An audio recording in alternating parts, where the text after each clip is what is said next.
Undang batuk ini, tapi kencing baju tuh gimana?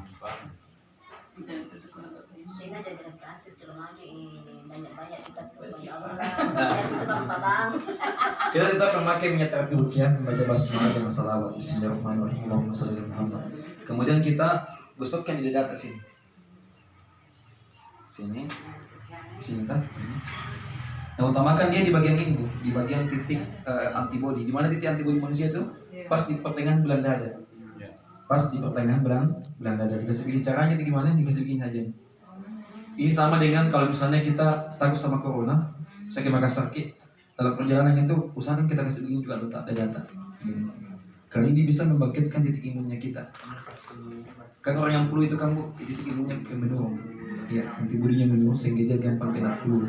Kasih begini saja. Pasti tangan-tangannya berbantah kan? Nah, kemudian kita tekan sini tepat sini. Pas di ujungnya tadi. Iya. Yang ini.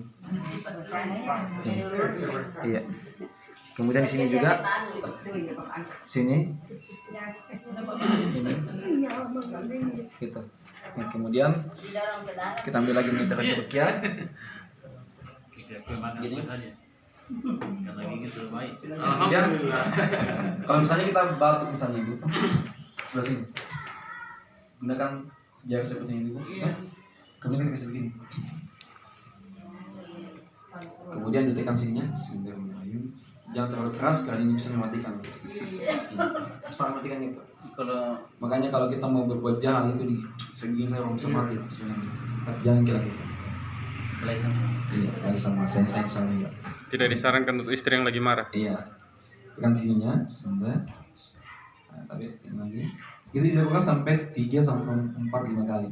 5 kali, Sir. Maksudnya di dalam saat dia kasih begini kan? Iya, begitu. Kita kasih 5 kali.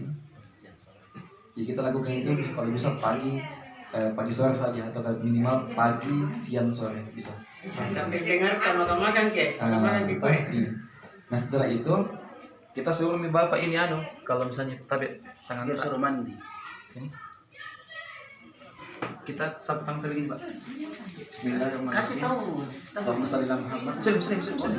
Kemudian kita hirup, Pak. Hirup lantai. Bagus. Kemudian 1 kali lagi.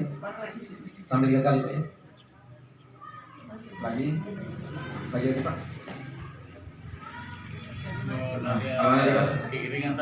Agak aneh tuh, langsung yang penting iring yang sini tadi. Nah, kalau dia misalnya tadi berdiri itu sedikit, anunya batuknya dengan punya. Nah, kita bisa lakukan terapi pijat dengan cara seperti begini. Di sini. Caranya gimana? Ini. Iya, tapi ini bisa mengatasi orang yang flu. Begini, kemudian bisa begini. Tapi cara itu jangan terlalu keras kalau bagian sini. Kapas aneh. Kuning saring ini langsung dan parisin aja. Begini lagi. 3 botol itu isi. Gini. Nah? Ya gini. Kemudian dipijat-pijat begini. Didorong begini. Nah kemudian terakhir tetap kita lakukan semprotkan di bagian belakang sini. Ini terapi ruqyah, semprotkan langsung saja begini. Tapi sini. Kemudian digosok-gosok begini, kemudian di leher belakangnya itu kita urut nang kamannya. Kemudian setelah itu kita lakukan pijat-pijatan biasa di belakang sini. Oh iya. Masih jaing nih. Begini nih. Dan yang ini tuh juga Bu. Punya kebajikan mempodeng, dicari gitu yang biji-biji di belakang. Ada tuh bisa biji-biji. Kayak begini Bapak ini pasti. Oh ini. Ini Bapak termasuk kuat kerja jadi padat kirinya daging. Tapi tetap lakukan pijatan. Gunanya apa? Untuk mengembalikan mempermudah mengembalikan titik imun sampai bisa melawan yang namanya virus atau penyakit flu yang mengenai kita. Oke dah, siap.